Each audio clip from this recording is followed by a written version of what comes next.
মজার বিষয় হচ্ছে এখন বেলা ঘড়িতে বাজে 2:30, ঠিক আছে? আর বাইরের ফিলটা জাস্ট নাও তোমরা।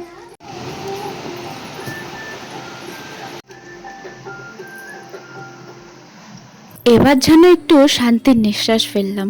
কালকের এত সুন্দর ঝোড়ো হাওয়া আর বৃষ্টিতে মনটা যেন পুরো ঠান্ডা হয়ে গেল। এতদিন যেন যে তাপে পুড়ে জ্বলছিলাম, যেন নিমেষের মধ্যে কোথাও না কোথাও সমস্ত কিছুটা ঠান্ডা করে দিয়ে গেল। মেয়ে যত আস্তে আস্তে বড় হচ্ছে তত ও যেন সমস্তটা কিছু উপভোগ করছে, আর ও সমস্তটা কিছু বুঝতেও পারছে।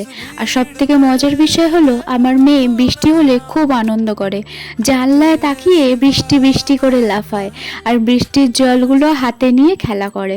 সেই মুহূর্তটা একদিন তোমাদের সাথে শেয়ার করব।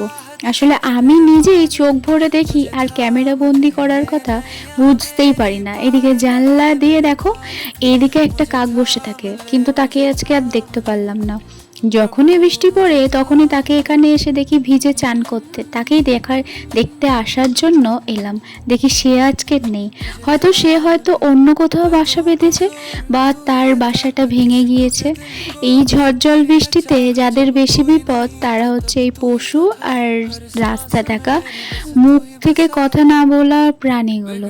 জানো তো, আমরা তবু ভালো আছি, অনেক সুখে আছি, তবু আমাদের কাছে হাজার হাজার প্রশ্ন, কেন আমাদের এটা নেই, কেন আমাদের ওটা নেই।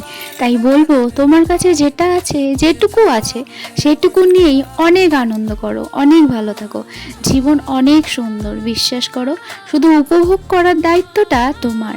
তুমি সেটা কিভাবে উপভোগ করবে, তুমি তোমার জীবনটা কেমন করে কাটাবে। চলো, রাধে রাধে।